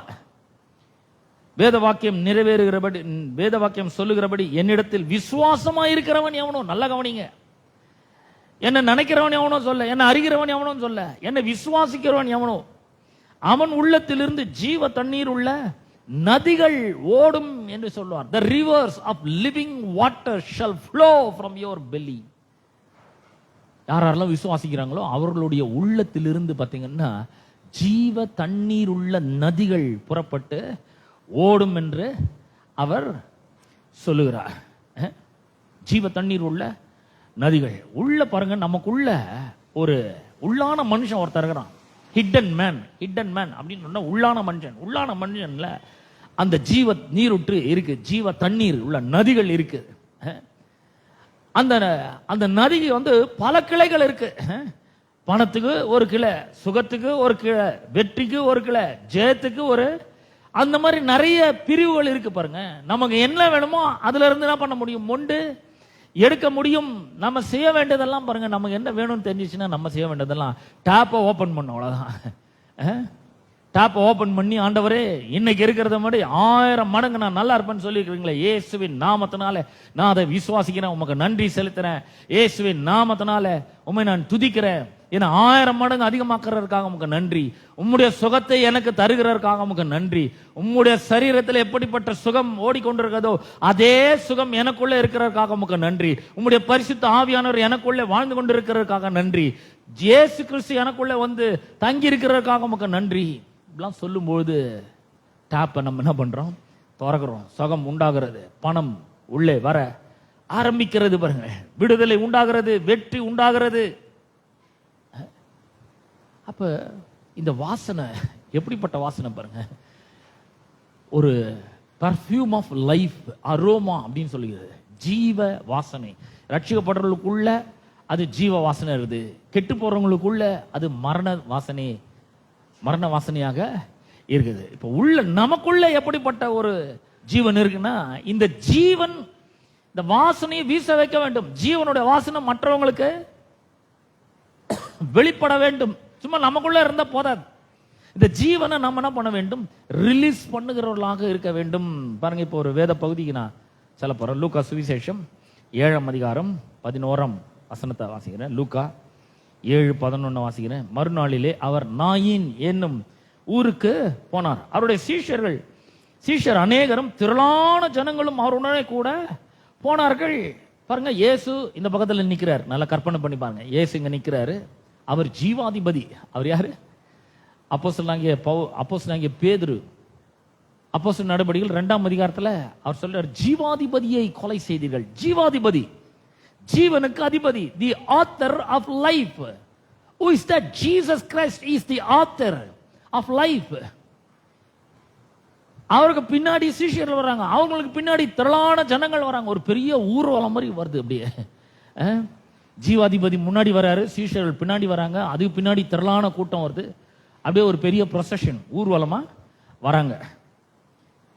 12ஆம் வசனம், அவர் ஊரின் வாசலுக்கு சமீபித்த போது மரித்து போன ஒருவனை அடக்கம் பண்ணும்படி கொண்டு வந்தார்கள். இங்க பாத்தீங்கன்னா ஒரு ஆள் செத்து போயிருக்கிறான். டெத் ப்ரொசஷன், மரண ஊர்வலம். இங்க இந்த பக்கம் ஜீவ ஊர்வலம், இந்த பக்கம் மரண ஊர்வலம் வருகிறது. மரித்து போன ஒருவனை அடக்கம் பண்ணும்படி கொண்டு வந்தார்கள். அவன் தன் தாய்க்கு ஒரே மகனாய் இருந்தான். அவ்வளோ கைம்பெண்ணாய் இருந்தாள். அவளோட புருஷனும் செத்து போயிட்டான். ஊரில் வெகு ஜனங்கள் அவளுடனே கூட வந்தார்கள். இந்த பக்கம் வெகு ஜனங்கள், திரளான ஜனங்கள், இந்த பக்கம் வெகு ஜனங்கள், ஊர் முழுக்க அவங்க பின்னாடி வருது. இந்த பக்கம் இயேசு தலைவரா இருக்கிறார், ஜீவனுக்கு எல்லாம் அதிபதி அவர். இந்த பக்கம் அந்த மரித்து போன ஒருத்தன், அவன் தலைவனா இருக்கிறான், மரணத்துக்கு அதிபதி. மரணம் அங்க ஒரு ஊர்வலமா வந்துருக்குது, இங்க ஜீவன் ஒரு ஊர்வலமா வந்துருக்குது. ரெண்டும் ஒண்ணு சந்திக்கிறது. கர்த்தர் அவளை பார்த்து அவள் மேல் மனதுருகி அழாதே என்று சொல்லி பாருங்க, ஜீவனை அவர் ரிலீஸ் பண்றாரு. அவள் மேல மனதுருகிறார், அழாதே என்று சொல்லுகிறார். கிட்ட வந்து பாடையை தொட்டார், அதை சுமந்தவர்கள் நின்றார்கள். அப்பொழுது அவர் இப்ப பாருங்க ஜீவனை ரிலீஸ் பண்றாரு. வாலிபனே எழுந்திரு என்று உனக்கு சொல்லுகிறேன் என்றார். பாருங்க, உள்ள ஃபவுண்டைன் இருக்குங்க, டேப்பை திறக்கணும். இப்போ அவ்வளவுதான். டேப்பை திறந்தா ஜீவன் ரிலீஸ் ஆகும், டேப்பை திறந்தா ஸ்மெல் வரும், டேப்பை திறந்தா ஃப்ரேக்ரன்ஸ் வரும், டேப்பை திறந்தா பர்ஃபியூம் ஆஃப் லைஃப் வெளியே வரும், டேப்பை திறந்தா அரோமா வரும், சுகந்த வாசனை வீச ஆரம்பிக்கும். டேப்பை திறக்கணும், வாயை திறக்கணும். பாருங்க, அவர் சொல்றார், வாலிபனு எழுந்துரு. வாலிபன் எப்படி இருக்கான்? செத்து போயிருக்கிறாங்க, அடக்கம் பண்றதுக்காக கூட்டின்னு வராங்க. செத்து போய் பல மணி நேரம் ஆயிருக்கும். ஏன்னா உட்காந்து வீட்டெல்லாம் போட்டு அழுது ஒப்பாரி வச்சு கூப்பாடு போட்டு அதெல்லாம் பண்ணிட்டு தான் இப்போ அடக்கம் பண்றதுக்காக எடுத்துன்னு வராங்க. பல மணி நேரம் ஆயிட்டு இருக்குது இப்போ. ஆனா இயேசு அவனை பார்த்து சொல்றாரு, வாலிபனே எழுந்துரு. அடுத்த வசனம் சொல்லுது, 15ஆம் வசனம் சொல்லுது, மரித்தவன் எழுந்து உட்கார்ந்து பேச தொடங்கினான். இவருக்குள்ள இருந்து ஜீவன் புறப்பட்டு அந்த வார்த்தையின் மூலமாக அந்த மரித்த சரீரத்துக்கு உள்ள போய் அவனை உயிர்ப்பித்தது, மரணத்தை அடிச்சு நொறுக்கிடுச்சு பாருங்க. ஒண்ணு இல்லாம பண்ணியாச்சு. ஏன்னா ஜீவனின் சக்தி மரணத்தின் சக்தியை பார்க்கலும் மிகவும் பெரிதாய் இருக்கிறது. ஜீவனுக்கு முன்னாடி மரணம் ஒண்ணுமே பண்ண முடியாதுங்க. மரணமே ஒண்ணும் பண்ண முடியாதுங்க. வியாதி என்ன பண்ண முடியும்? பொருளாதார சிக்கல்கள் என்ன பண்ண முடியும்? குடும்ப பிரச்சனை என்ன பண்ண முடியுங்க? எவ்வளவு பெருசு மரணம். அந்த மரணத்தை அடிச்சு நொறுக்கி ஒண்ணு இல்லாம பண்ணிச்சு ஜீவன். உங்களுக்குள்ள இருக்கிற இந்த ஜீவனுடைய சக்தி, ஜீவனுடைய ஸ்மெல்லு, ஜீவனுடைய அரோமா, ஜீவனுடைய ஃப்ராக்ரன்ஸ், ஜீவனுடைய பெர்ஃப்யூம் அவ்வளவு பவர்ஃபுல்லானதா இருக்கிறது. ஹalleluya, ஹalleluya, ஹalleluya. எல்லாம் கொஞ்சம் சத்தமா தான் சொல்லுங்க. ஹalleluya. எவ்வளவு பவர்ஃபுல் பாருங்க. இந்த உள்ள இருக்கிற லைஃப் அவ்வளவு பவர்ஃபுல்லாக இருக்கிறது. இந்த வெகு திரளான ஜனங்கள் ஆத்தர் ஆஃப் லைஃப், ஜீவாதிபதியை பின்பற்றுகிறார்கள். இந்த வெகு திரளான ஜனங்கள் எங்க யாரை பின்பற்றாங்க? Author of death. அவன் பின்னாடி வராங்க.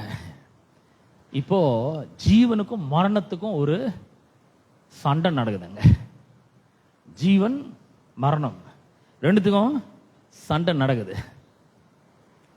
எது ஜெயிக்குதுன்னா ஜீவன் வெற்றி பெறுகிறது. பிரியமானவர்களே, உங்களுக்கு சொல்றேன், இந்த உள்ள இருக்கிற ஜீவன் அவ்வளவு பெருசுங்க, அவ்வளவு வல்லமை வாய்ந்தது. மரணத்தை அடிச்சு துவம்சம் பண்ணக்கூடிய ஒரு வல்லமை அந்த ஜீவனுக்கு இருக்கிறது. அடுத்து பாருங்க, இயேசு இன்னொரு வீட்டுக்கு அவர் போறார்.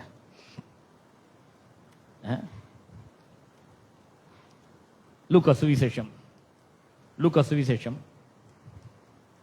8ஆம் அதிகாரம் 49ஆம் வசனத்திலிருந்து வாசிக்கிறேன். லூக்கா 8ஆம் அதிகாரம் 49ஆம் வசனம். அவர் இப்படி பேசிக் கொண்டிருக்கையில் ஜபாலை தலைவனுடைய வீட்டிலிருந்து ஒருவன் வந்து அவனை நோக்கி, உம்முடைய குமாரத்தி மரித்து போனால் போதகரை வருத்தப்படுத்த வேண்டாம் என்றான். பாருங்க, ஒரு ஜபாலை தலைவன், அவருடைய மகள் வந்து வீட்டில் மரண அவஸ்தையா இருக்கிறார். சாவுக்கு ஏதுவான ஒரு வியாதி இருக்கு. படுக்க வச்சுட்டு, இருமா வரேன், இயேசுன்னு ஒருத்தர் இருக்கிறாராம். அவர் குருடருக்கு பார்வை அளிக்கிறார், செவிடருக்கு கேட்கும்படி செய்கிறாராம், ஊமையர் பேச செய்கிறார், முடன நடக்க செய்கிறார், மரித்தோரை உயிரோடு எழுப்புறார், வியாதியெல்லாம் குணமாக்குறாருன்னு கேள்விப்பட்டேன். நான் போய் அவரை கூட்டிட்டு வரேன் அப்படின்னு சொல்லிட்டு நேரம் வந்து ஏசிட்டு கேட்கறான். சரி நான் வரேன் அப்படின்ட்டு அவன் வீட்டுக்கு கிளம்பி போயிட்டு இருக்கிறாரு. போற வழியில் பார்த்தீங்கன்னா 12 வருஷம் பெரும்பாடுள்ள ஸ்திரீவதி வந்து அவருடைய வஸ்திரத்தின் ஓரத்தை தொட்டு சொஸ்தமாயிட்ட பிறகு நின்று பேசிட்டு இருக்கிறாரு. அங்க அப்படி பேசிட்டே இருக்கும்பொழுது அவங்க இந்த நூற்றுக்கு அதிபதியினுடைய வீட்டில இருந்து சில வேலைக்காரர்கள் வந்து சொல்றாங்க, போதகரை எதுக்குங்க டிஸ்டர்ப் பண்றீங்க, விட்டுருங்க, மகள் மரித்து போயிட்டா அப்படின்னு சொல்லி அவரிடத்துல, அந்த நூற்றுக்கு அதிபதியின் இடத்துல சொல்லுகிறார்கள். 50ஆம் வசனத்துல இயேசு அதை கேட்டு, பயப்படாத, விசுவாசம் உள்ளவனாய் இரு, அப்பொழுது அவள் ரட்சிக்கப்படுவாள், அப்பொழுது அவள் பிழைப்பாள், அப்பொழுது அவள் எழுந்திருப்பாள், அப்பொழுது அவள் உயிர் பிழைப்பாள் அப்படின்றார். விசுவாசம் உள்ளவனா இருன்ற, விசுவாசத்தை விட்டுறாத, பயந்து போயிடாத. பாருங்க, நம்முடைய வாழ்க்கையில கூட அநேக நேரங்களிலே நம்ம அந்த அற்புதத்தை பெற்றுக்கொள்ற வரைக்கும் விசுவாசத்துல உறுதியா தரித்து நிக்கிறதே கிடையாது. பாதி வழியில நம்ம விசுவாசத்தை விட்டுறோம், முக்காவாசி வழியில விசுவாசத்தை விட்டுறோம், 99% விசுவாசிக்க ஆரம்பிக்கிறோம், அந்த 1% விட்டுறோம். நம்ம பயந்து போயிடுறோம். ஐயோ என்ன தெரியலங்க, பணம் கிடைக்குமோ கிடைக்காது தெரியல, போய் உடனே வாங்க, கடனை உடனே வாங்க அப்படின்னு. சரியாகுமோ இல்லையா தெரியல, பணம் இல்லையா தெரியல அப்படின்னு நம்ம. இல்ல அவர் சொல்ற, பயப்படாத, சுவாசம் உள்ளவனாயிரு, அப்பொழுது அவள் ரட்சிக்கப்படுவாள் என்றார். அவர் வீட்டில் வந்தபோது பேதுருவையும் யாக்கோபையும் யோவானையும் பெண்ணின் தகப்பனையும் தாயையும் தவிர வேறொருவரும் உள்ளே வர ஒட்டாமல் எல்லாரும் அழுது அவளை குறித்து துக்கம் கொண்டவர்களை கண்டு அழாதையுங்கள் அப்படிங்கிற, அவள் மரித்து போகவில்லை, நித்திரையா இருக்கிறாள் என்றார். நல்ல கவனிங்க, அவள் என்ன பண்ணல, மரித்து ஆளே வந்து சொல்லியாச்சு, அங்க கன்ஃபார்ம் பண்ணிட்டு இந்த அவங்க அப்பாட்ட வந்து சொல்றாங்க, செத்து போயிட்டாங்க, புள்ள மகள் செத்து போயிட்டா, சும்மா அவளை போய் டிஸ்டர்ப் பண்ணுங்க, வாங்க போலாம், அடக்கம் பண்ற வேலையை பார்க்கலாம் அப்படின்னா ஆள் வந்து சொல்லியிருக்காங்க. ஏசு சொல்றாரு, அவள் மரித்து போகவில்லை, நித்திரையா இருக்கிறாள் என்றார். நித்திரையா இருக்கிறாள் என்றார். 53 அவள் மரித்து போனாள் என்று அவர்கள் அறிந்ததினால் அவரை பார்த்து நகைத்தார்கள். பாருங்க, அவர் பார்த்து சிரிக்கிறாங்க. இருந்தாலும் லூசா, இந்த மனுஷன் வந்து லூசா, நாங்கள் செத்து போய் எவ்வளோ மணி நேரம் ஆச்சு உட்காந்து ஒப்பாரி வச்சுட்டு இருக்கிறோம், அவங்க அப்பாவே இவ்வளோ லேட்டாக வந்துருக்காரு, அடக்கத்துக்கு எல்லாம் ரெடி பண்ணியாச்சு, பாக்ஸ் எல்லாம் சொல்லியாச்சு, குழி வெட்டுறதுக்கு சொல்லியாச்சு, எல்லாமே சொல்லியாச்சு, வந்து இப்போ வந்து அவர் சொல்றாரு மறிக்கவில்லை, மறித்து போகவில்லை பிள்ளை அப்படின்றாரு. இவங்களுக்கெல்லாம் தெரியுது மறித்து போயிட்டான்னு. அதனால அவரை பார்த்து நகைத்தார்கள். எல்லாரையும் அவர் வெளியே போக பண்ணி அவளுடைய கையை பிடித்து பிள்ளையே எழுந்திரு என்றார். பாருங்க, உள்ள இருக்கிற அந்த ஃபவுண்டைனை எப்படி ரிலீஸ் பண்றாரு பாருங்க. வாயை திறந்து பேசுறாருங்க அவர். அந்த ஜீவனை அவர் என்ன பண்றாரு, வெளிப்படுத்துறார். அந்த வாசனையை வீச செய்கிறார். ஏற்கனவே இங்க மரணம் வந்தாச்சு, அந்த சிறு பெண் மரித்து போயிருக்கிறாள், மரண வாசனை ஹெவியா வீசிட்டு இருக்கு. ஆனா இவர் வந்து ஜீவ வாசனையோடு கூட உள்ள போறாரு. உள்ள ஜீவன் இருக்கு. அந்த ஜீவன் ஒரு பர்ஃபியூம் மாதிரி இருக்கு. பர்ஃபியூம் ஆஃப் லைஃபா இருக்கு, அரோமாவா இருக்கு, ஸ்மெல்லா இருக்கு, ஸ்வீட் ஸ்மெல்லா இருக்கு. இந்த ஜீவன் உள்ள போறாரு. உள்ள இயேசுக்குள்ள ஜீவன் இருக்கு, அவர் உள்ள போறாரு. உள்ள போனவன அவர் சொல்றாரு, பிள்ளையே எழுந்திரு. கையை பிடிச்சி சொல்ற, பிள்ளையே எழுந்திரு. இந்த ஸ்மெல் அவளுக்கும் போயிருக்கணும்னு நினைக்கிறேன். இந்த டெத் ஸ்மெல்ல ஒன்றும் இல்லாம பண்ணி இந்த ஜீவனோட ஸ்மெல்ல, ஜீவனுடைய அரோமா, ஜீவனுடைய fragrance, the perfume of life அவளுக்கு உள்ள நுழைஞ்சி பாத்தீங்கன்னா ஒரு பெரிய ஜீவனை உள்ள கொடுக்கிறது. வேதம் சொல்லுகிறது, அப்பொழுது அவள் உயிர் திரும்ப வந்தது. உயிர் திரும்ப வந்தது. ஜீவன் எவ்வளவு பெருசு பாருங்க. போன உயிரை திரும்ப வர வைக்கக்கூடிய அளவுக்கு ரொம்ப பவர்ஃபுல்லுங்க இந்த ஜீவன். அந்த ஜீவன் தான் உங்களுக்கு உள்ள இருக்குது. வியாதி என்ன பண்ண முடியும்? ஒன்றும் பண்ண முடியாது. கடன் என்ன பண்ண முடியும்? ஜீவனை ரிலீஸ் பண்ணுங்க. ஜீவனை ரிலீஸ் பண்ணா கடன்ல இருந்து வெளியே வந்துட முடியும். ஏன்னா இந்த ஜீவன் கடனை பார்க்கலும் ரொம்ப வல்லமை உள்ளதாக இருக்கிறது. பொருளாதார சிக்கல்களை காட்டிலும் இந்த ஜீவன் பெருசா இருக்குது. வல்லமை, அதனுடைய வல்லமை ரொம்ப அதிகமாய் இருக்கிறது.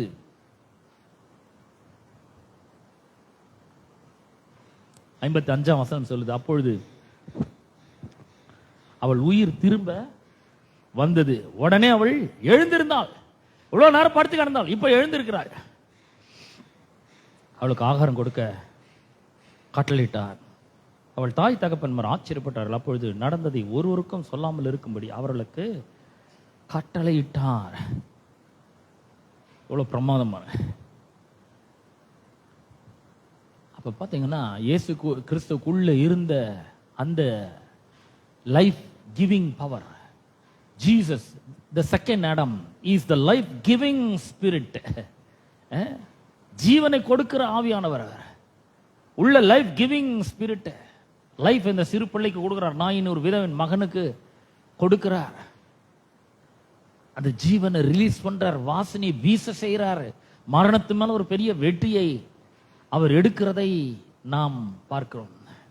அப்ப இங்க நம்ம பார்க்கிறோம், எது செத்து போயிருந்தாலும் சரி, ஒருவேளை குடும்ப உறவுகள் செத்து போயிருக்கலாம், அதுல அவர் உயிர் கொடுக்க முடியும். பொருளாதாரம் செத்து போயிருக்கலாம், அதுக்கு அவர் உயிர் கொடுக்க முடியும். மரித்த திருமண உறவுகளை அவர் உயிர்ப்பிக்க முடியும். கண்டிப்பா செத்து போன ஊழியங்களை அவர் உயிர்ப்பிக்க முடியும். ஏனென்றால் இந்த ஜீவன் அவ்வளவு பவர்ஃபுல்லா இருக்கிறது. ஜீவன் அவ்வளவு வல்லமையுள்ளதாய் இருக்கிறது. அப்போஸ்தலர் நடவடிக்கைகளின் புஸ்தகத்துல நாம இப்படி வாசிக்கிறோம். அப்போஸ்தலர் நடவடிக்கைகளின் புஸ்தகம் 9ஆம் அதிகாரம் 9ஆம் அதிகாரத்துல 36ஆம் வசனத்திலிருந்து வாசிக்கிறேன். அதெல்லாம் இயேசு பண்ணார். இப்ப சீஷர்கள், இயேசு மரித்து அடக்கம் பண்ணப்பட்டு உயிரோடு எழுந்து பரலோகத்துக்கு போயிட்டார். இப்ப சீஷர்கள் அவர்களுடைய வாழ்க்கையில் எப்படி என்ன நடக்குதுன்னு பாருங்க. 36, யோப்பா பட்டணத்தில் கிரேக்கு பாஷையிலே தொர்க்காள் என்னும் என்று அர்த்தம் கொள்ளும் தபித்தாள் என்னும் பேருடைய ஒரு சீஷி இருந்தாள். அவள் நற்கிரைகளையும் தர்மங்களையும் மிகுதியாய் செய்து கொண்டு வந்தாள். அந்நாட்களில் அவள் வியாதிப்பட்டு மரணம் அடைந்தாள்.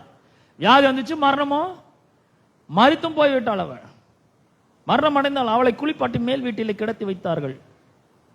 யோப்பா பட்டணம் லித்தா ஊருக்கு சமீபமானபடினாலே பேதுரு அவ்விடத்தில் இருக்கிறான் என்று சீஷர்கள் கேள்விப்பட்டு தாமதமில்லாமல் தங்களிடத்தில் வர வேண்டும் என்று சொல்லும்படி 2 மனுஷர் அவனிடத்திற்கு அனுப்பினார்கள். பேதுரு எழுந்து அவர்களுடனே கூட போனான். அவன் போய் சேர்ந்த பொழுது அவர்கள் அவனை மேல் வீட்டுக்கு அழைத்து கொண்டு போனார்கள். அப்பொழுது விதைகள் எல்லாரும் அழுது தொர்க்காள் தங்களுடனே கூட இருக்கையில் செய்திருந்த அங்கிகளையும் வஸ்திரங்களையும் காண்பித்து அவனை சூழ்ந்து நின்றார்கள். பேதுரு எல்லாரையும் வெளியே போகச் செய்து முழங்கார் போயிட்டு ஜெபம் பண்ணி பிரேதத்தின் புறமாய் திரும்பி, உயிரோடு இருக்கிறோம்ல, பிரேதம் உயிர் இல்ல, செத்து போயிருக்கிறா, மேல் வீட்டில் குளிப்பாட்டி கடைத்த வச்சிருக்கிறாங்க. பிரேதத்தின் புறமாய் திரும்பி தபித்தாலே எழுந்திரு. பாருங்க என்ன மாதிரி ஒரு ஃபெய்த்னு கொஞ்சம் யோசிச்சு பாருங்க. என்ன மாதிரி ஒரு பவர்ஃபுல் லைஃப், ஜீவன் உள்ள இருக்குதுன்றத பாருங்க. இயேசு கிறிஸ்துக்குள்ள இருந்த அதே ஜீவன் சீஷர்களுக்குள்ள வந்தாச்சு. இப்ப சீஷர்கள் அதை வந்து எக்ஸசைஸ் பண்றாங்க, சீஷர்கள் அந்த ஜீவனை ரிலீஸ் பண்றாங்க. பாருங்க, தப்பித்தாலும் எழுந்துரு, பணமே எழுந்துருன்னு சொல்ல, பிரேதமே எழுந்துரு அப்படி சொல்ல, சாவே எழுந்துருன்னு சொல்ல, தப்பித்தாலே எழுந்துரு என்றான். அப்பொழுது அவள் தன் கண்களை திறந்து பேதுருவை பார்த்து உட்கார்ந்தாள். உடனே உயிர் திரும்ப வந்துடுச்சு அவளுக்குள்ள உயிர். அவன் அவளுக்கு கை கொடுத்து அவளை எழுந்திருக்க பண்ணி பரிசுத்தவான்களையும் விதவைகளையும் அழைத்து அவளை உயிருள்ளவளாக அவர்களுக்கு முன் நிறுத்தினான். இது யோப்பா பட்டணம் எங்கும் தெரிய வந்தது. அப்பொழுது அநேகர் கர்த்தரிடத்தில் விசுவாசம் உள்ளவர்கள் ஆனார்கள். எல்லாரும் கர்த்தரிடத்தில் விசுவாசம் உள்ளவர்களாக ஆனார்கள். பாருங்க, நம்ம முதல்ல இந்த வசனத்தை கொரிந்தியர்ல இருந்து வாசிச்சோம். எப்பொழுதும் எல்லா இடத்திலையும் எங்களை வெற்றி சிறக்க பண்ணி அவர் என்ன பண்றாரு, எல்லா இடங்களிலேயும் எங்களை கொண்டு தேவனை அறிகிற அறிவின் வாசனையை வெளிப்படுத்துகிற தேவனுக்கு ஸ்தோத்திரம். இந்த ஸ்மெல், இந்த ஜீவனுடைய ஸ்மெல், ஜீவனுடைய அரோமா, ஜீவனுடைய ஃப்ரேக்ரன்ஸ், ஜீவனுடைய பர்ஃபியூம் ஆஃப் லைஃப். இது வெறும் நம்ம மட்டும் ஸ்மெல் பண்ணி தான் போதாது, இந்த ஸ்மெல் மற்றவங்களுக்கும் பரவ வேண்டும் என்று தேவன் விரும்புகிறார். அதுக்கு என்ன பண்றாரு, உங்களுக்கு வெற்றி சிறக்க பண்றாரு. உங்களை நீங்க எங்க போனாலும் அங்க ஒரு பெரிய வெற்றியை கொடுக்கிறாரு. குடும்ப வாழ்க்கையில வெற்றி, திருமண வாழ்க்கையில வெற்றி, தனிப்பட்ட வாழ்க்கையில வெற்றி, பொருளாதாரத்துல வெற்றி, ஊழியத்தில் ஒரு பெரிய வெற்றி, கடன் மேல ஒரு பெரிய வெற்றி, பிள்ளைகளோட வாழ்க்கையில ஒரு பெரிய வெற்றி. எங்க போனாலும் எல்லா இடத்துலயும் வெற்றி சிறக்க பண்றாரு. ஏன்னா இந்த ஸ்மெல் எல்லாருக்கும் போகணும். ஏன்னா எல்லாமே டெத்ல இருக்காங்க, டெத் ஸ்மெல் அடிச்சிட்டு இருக்கு எல்லாருக்குள்ளும், நாற்றம் வீசி கொண்டு இருக்கிற, கெட்டு போயிருக்கிறார்கள். இந்த உலகம் முழுவதும் பொல்லாங்கனோட இறுக்கமான பிடிக்குள் கிடக்கிறது. அவர்களுக்குள்ள இந்த ஸ்மெல் போகணும், இந்த அரோமா போகணும், இந்த ஃப்ரேக்ரன்ஸ் போகணும், பர்ஃபியூம் ஆஃப் லைஃப் போகணும். போச்சுன்னா அவங்க என்ன பண்ணுவாங்க, தேவனை அறிகிற அறிவை அவர்கள் அடைகிறார்கள். ரட்சிக்கப்படுவர்களுக்குள்ளே கெட்டு பொருளுக்குள்ளேயும் நாங்கள் தேவனுக்கு கிறிஸ்துவின் நற்கந்தமாய் இருக்கிறோம். கிறிஸ்துவனுடைய வாசனை வீசுதாங்க.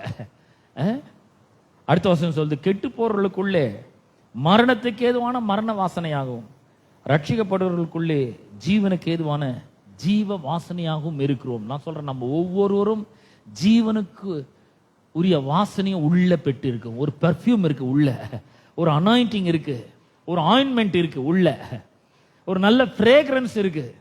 Who is that fragrance? Jesus is that fragrance. The Holy Spirit is that anointing. The Holy Spirit is that ointment. அந்த ஆயின்மெண்ட் அவர் தான், அது பரிசுத்த ஆவியானவர், கர்த்தராகிய இயேசு கிறிஸ்து, பிதாவாகிய தேவன் எல்லாம் உள்ள இருக்காங்க. இப்ப இந்த வாசனை வெளியே வீச ஆரம்பிக்கணும். என்ன பண்ணும், அந்த ஜீவனை நம்ம ரிலீஸ் பண்ணுகிறவர்களாக இருக்க வேண்டும். ரிலீஸ் பண்ணும் பாருங்க.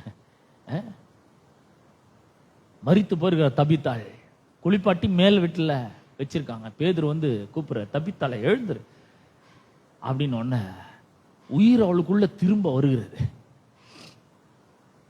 இவருக்குள்ள இருந்து ஜீவன் புறப்பட்டு போய் அந்த மரித்த சரீரத்தை உயிர்ப்பிக்கிற ஒரு வல்லமை அதுக்குள்ளே விழ ஆரம்பிக்கிறது. அவள் உயிரோடு எழுந்து உயிரோடு உள்ளவளாக அவர்களிடத்திலே பேதுரு கொடுக்கிறதை நாம் பார்க்கிறோம்.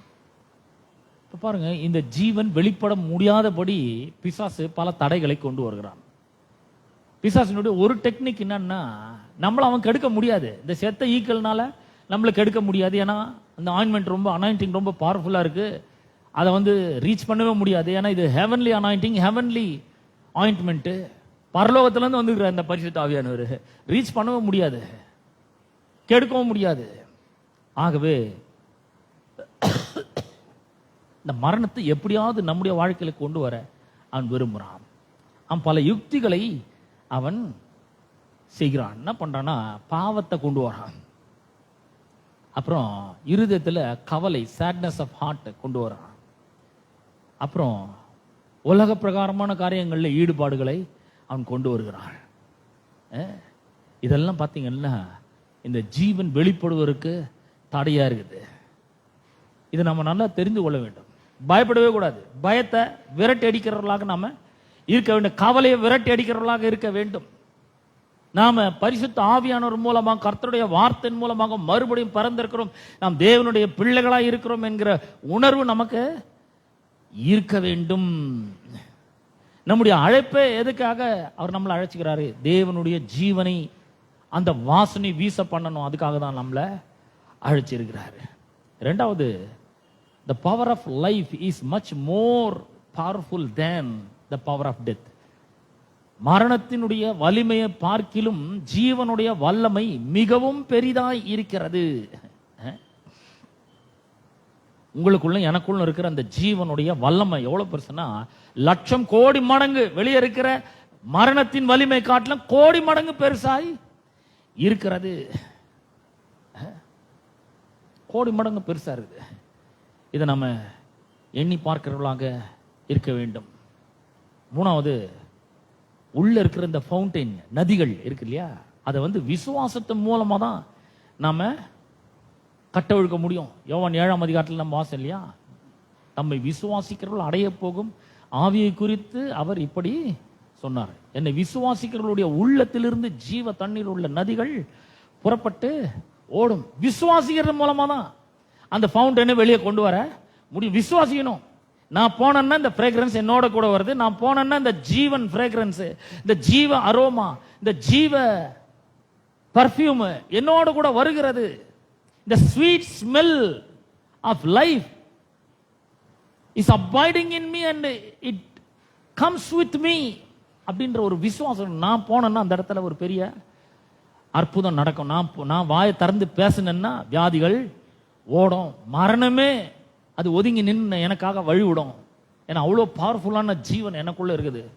அதனால நான் போனேன்னா கண்டிப்பா அங்க அற்புதம் நடக்கும். நான் போனேன்னா அங்க ஜீவ வாசனை வரும். நான் போனேன்னா அங்க ஜீவனுடைய ஸ்மெல் இருக்கும். மரணத்தை துவம்சம் செய்யும் அந்த ஜீவ ஸ்மெல்லு அப்படின்றத நாம விசுவாசிக்கிறவர்களாக இருக்க வேண்டும். ஆகவேதான் பாருங்க, பிசாசு எப்படியாவது நம்முடைய விசுவாசத்தை குலைக்க, விசுவாசத்தை கெடுக்க, விசுவாசத்தினுடைய பிடியை தளர்த்த அவன் விரும்புகிறான். அது மட்டும் இல்ல, உங்களை சந்தேகத்தினால, பயத்தினால நிரப்ப ஆரம்பிக்கிறான். நாம் என்ன பண்ணணும்? அப்பதான் இந்த விசுவாசத்துல நாம கட்டி எழுப்ப வேண்டும். விசுவாசத்தை கட்டி எழுப்பணும். நம்ம யூதா புஸ்தகத்துல நாம் வாசிக்கிறோம், நீங்களும் உங்களை மகா பரிசுத்த விசுவாசத்துக்குள்ளாக கட்டி எழுப்ப வேண்டும் அப்படின்றாங்க. யூதா புஸ்தகத்துல 1:20 யூதா 1:20, நீங்களும் பிரியமானவர்களே உங்கள் மகா பரிசுத்தமான விசுவாசத்தின் மேல் உங்களை உறுதிப்படுத்திக் கொண்டு பில்ட் அப் யுவர் ஃபெய்த். விசுவாசத்தை கட்டி எழுப்பணும்னா என்ன பண்ணும்? வசனத்தை ரொம்ப நல்லா வாசிக்கிறவர்களாக இருக்க வேண்டும், வசனத்தை உட்கொள்ளுகிறவர்களாக இருக்க வேண்டும், வசனத்தை புசிக்கிறவர்களாக இருக்க வேண்டும். அவன் என்ன பண்றான்? எப்படியாவது பயத்தை கொண்டு வர முயற்சி பண்றான். பயத்தின் மூலமா இந்த ஃப்ளோவை தடுத்து நிறுத்த முயற்சி பண்றான். அவிசுவாசத்தை கொண்டு வரான். அவன் நம்பிக்கையை கொண்டு வருகிறான். நாம் என்ன பண்ண வேண்டும்? விசுவாசத்தை கட்டி எழுப்புகிறவர்களாக இருக்க வேண்டும். ஒருவேளை யோசிக்கலாம், இந்த வருஷமே போயிடுச்சுங்க, 10வது மாசம் வந்துச்சு, நான் என்ன பண்றேன்னு தெரியல, இந்த வருஷத்துல எனக்கு ஏகப்பட்ட நஷ்டங்க, எக்கச்சக்கமான நஷ்டங்கள், நான் என்ன பண்றது அப்படின்னு ஒருவேளை நீங்கள் அங்கலாய்க்கலாம். ஆனா கர்த்தருடைய வார்த்தை என்ன சொல்லுகிறது கவனிங்கள். யோவேல் 2:25, நான் உங்களிடத்தில் அனுப்பின என் பெரிய சேனையாகிய வெட்டுக்கிளிகளும் பச்சை கிளிகளும் முசுகட்டை பூச்சிகளும் பச்சை புழுக்களும் பட்சித்த வருஷங்களின் விளைவை உங்களுக்கு திரும்ப அளிப்பேன். திரும்ப அளிப்பேன் அப்படிங்கிறாரு. அவர் சொல்றாரு, இதெல்லாம் பட்சித்து போட்டுன்னு நினைக்காத, நான் திரும்ப அளிக்கிறத. என் ஜனங்கள் ஒருபோதும் வெட்கப்பட்டு போவதில்லை என்று அவர் சொல்கிறார். விசுவாசத்துக்குள்ள நம்மளை கட்டி எழுப்பணும். பயத்தை அடிச்சு விரட்டி அடிக்க வேண்டும். அதுக்கு என்ன பண்ணும்? ரிலீஸ் பண்ணும். இந்த ரிவர் ரிலீஸ் பண்ணும். Break the power of fear, release the river. உள்ள இருக்கிற அந்த ஃபவுண்டனை, நதியை ரிலீஸ் பண்ணும். வாயை திறந்து பேசி ரிலீஸ் பண்ணும். 4வது பிரைஸ் பண்ணணும். அவரை துதிக்கிறவர்களாக இருக்க வேண்டும். பாருங்க, விசுவாசம் என்ன பண்ணுதுன்னா மரித்தவர்களை கூட நித்திரை அடைந்தவர்களா பார்க்குது. ஆனா சந்தேகம் நித்திரையா இருக்கிறவங்களை கூட மரித்தவர்களை போல பார்க்குது. Faith sees dead as sleep. Doubt sees sleep as dead. எப்படி இருக்கு பாருங்க. தென் சந்தேகப்படுற நபர்கள் பாத்தீங்கன்னா அவங்களுக்கு அந்த விசுவாச லாங்குவேஜே புரியவே புரியாது. ஆனா நீங்களும் நானும் விசுவாசிகளா இருக்கிறோம். கர்த்தருடைய வார்த்தையை விசுவாசிக்கிறவர்களா இருக்கிறோம். ஆகவே நான் சொல்றேன், அவரை விசுவாசியுங்கள். அவருடைய விசுவாசிக்கிறவருடைய உள்ளத்திலிருந்து ஜீவ தண்ணீர் உள்ள நதிகள் புறப்பட்டு ஓடும் சொல்றாரு. இந்த நதி எவ்வளவு பெருசுன்னு கொஞ்சம் யோசித்து பாருங்க. இது ஜீவ நதியா இருக்கிறது, உள்ளதான் இருக்கு, உங்களுக்குள்ள இருக்குது. இயேசு கிறிஸ்துக்குள்ள இருந்த அதே ஜீவன் உங்களுக்குள்ள இருக்குது. இந்த ஜீவன் ஒரு சந்ததி முழுக்க கடைசி மனிதன் வரைக்கும் ஆசீர்வதிப்பதற்கு வல்லமுடைய ஜீவனாய் இந்த ஜீவன் இருக்கிறது. அந்த ஜீவனை ரிலீஸ் பண்ணுங்க. பிரச்சனைகள் வரும்பொழுது சோர்ந்து போகாதீங்க, பயந்துராதீங்க, நம்பிக்கை இழந்துராதீங்க, சந்தேகப்படாதீங்க. ஜீவனை வார்த்தையின் மூலமாக நீங்க ரிலீஸ் பண்ணும்போது, விசுவாசத்தோடு நீங்கள் பேசும்பொழுது, நான் சொல்றேன், அந்த ஜீவன் வெளிப்படுகிறது, அந்த வாசனை வெளிப்படுகிறது, வெற்றி உண்டாகிறது, ஆசீர்வாதம் உண்டாகிறது, செழிப்பு உண்டாகிறது, குடும்பத்துல சமாதானமும் சந்தோஷம் உண்டாகிறது, நிம்மதி உண்டாகிறது, எல்லாமே உண்டாகுதுங்க வாழ்க்கையில. ஜீவனை யோசிங்க. மறுபடியும் நம்ம அடுத்த வாரம் சந்திப்போம். கர்த்தர் உங்களை ஆசீர்வதிப்பார். நம்ம யாரும் எழுந்து நிற்போம். எல்லாரும் எழுந்து நிற்போம். கேட்ட சத்தியத்திற்காக கர்த்தருக்கு நாம் நன்றி செலுத்துவோம். எங்கள் அன்பின் பிதாவே, உம்முடைய குமாரனாகிய இயேசு கிறிஸ்துவின் நாமத்திலே உம்மண்டை நாங்கள் வருகிறோம். இந்த அற்புதமான மன மகிழ்ச்சி நாளுக்காக உமக்கு நன்றி செலுத்துகிறோம். கர்த்தாவே, இந்த வார்த்தைக்குள்ளே ஜீவன் இருக்கிறது. அந்த ஜீவன் மனுஷருக்கு ஒளியா இருந்தது. அந்த ஒளி இருளிலே பிரகாசிக்கிறது. இருளானது அதை பற்றிக்கொள்ளவில்லை, ஜெயிக்கவில்லை என்று உம்முடைய வார்த்தை சொல்லுகிறது. கர்த்தாவே, உமக்கு நன்றி செலுத்துகிறோம். இயேசுவின் நாமத்திலே உம்மண்டை நாங்கள் வருகிறோம். நாங்கள் கேட்ட சத்தியத்திற்காக உமக்கு ஸ்தோத்திரம். இயேசு கிறிஸ்துக்குள்ள இருந்த அதே ஜீவன் ஆண்டவரே எங்களுக்குள்ளே இருக்கிறதுக்காக உமக்கு ஸ்தோத்திரம். ஆண்டவரே, நாங்க எங்கெல்லாம் போறோமோ அங்கெல்லாம் இந்த ஜீவ வாசனை வீசுகிறதற்காக உமக்கு ஸ்தோத்திரம். எங்கெல்லாம் போறோமோ அங்கெல்லாம் இந்த ஜீவ வாசனை மரணத்தை மேற்கொள்ளுகிறதற்காக உமக்கு ஸ்தோத்திரம். ஆண்டவர் தகப்பனே, உமக்கு நன்றி செலுத்துகிறோம். உண்மை நாங்கள் நம்புகிறோம், உண்மை விசுவாசிக்கிறோம். ஆண்டவரே, ஆண்டவரே, இந்த ஜீவ நதி எங்களுக்குள்ள இருந்து புறப்பட்டு வரட்டும் என்று ஜெபிக்கிறேன். யாராருக்கெல்லாம் இந்த சப்ளை தேவையோ அவர்களுக்கெல்லாம் நாங்கள் இதுல இருந்து முண்டெடுத்து கொடுக்க, சப்ளை பண்ண, எங்களுக்கு எல்லாவற்றிலையும் நீர் உதவி ஒத்தாசி செய்யும்படியா ஜெபிக்கிறேன். வியாதிஸ்தர்களை குணமாகட்டும் ஆண்டவரே. மரித்தோர் உயிரோடு எழும்பட்டும் என்று ஜெபிக்கிறேன். ஆண்டவரே, பொருளாதாரத்திலே ஆண்டவரே சிக்கல்ல இருக்கிறவர்கள் பெரிய விடுதலை அனுபவிக்கட்டும் என்று ஜெபிக்கிறேன். கடனில் இருக்கிறவர்கள் அதிலிருந்து வெளியே வரட்டும் என்று ஜெபிக்கிறேன். இந்த நதியை புறப்பட்டு ஓட செய்வீராக. இந்த ஸ்மெல் ஆண்டவரே வீசட்டும் என்று ஜெபிக்கிறேன். அப்பா, உமக்கு நன்றி செலுத்துறேன். தேவையோடு வந்திருக்கிற ஒவ்வொருவருக்காக ஜெபிக்கிறேன். அவர்கள் தேவைகள் எல்லாம் மகிமை ஐஸ்வர்யத்தின்படி சந்திப்பீராக. வியாதியோடு வந்திருக்கிற ஒவ்வொருவருக்காக ஜெபிக்கிறேன். ஆண்டவரே, இந்த ஜீவன் புறப்பட்டு சென்று வியாதி எல்லாம் ஒண்ணுமில்லாமல் ஆக்கட்டும் என்று ஜெபிக்கிறேன். கர்த்தருடைய வாழ்க்கையில பெரிய காரியங்களை செய்வீராக. அற்புதங்களை அதிசயங்களை செய்யும்படியா ஜெபிக்கிறேன். தொடர்ந்து ஜனங்களை ஆசீர்வதியும். துதி கன மகிமை எல்லாவற்றும் ஒருவருக்கே நாங்கள் செலுத்துகிறோம்.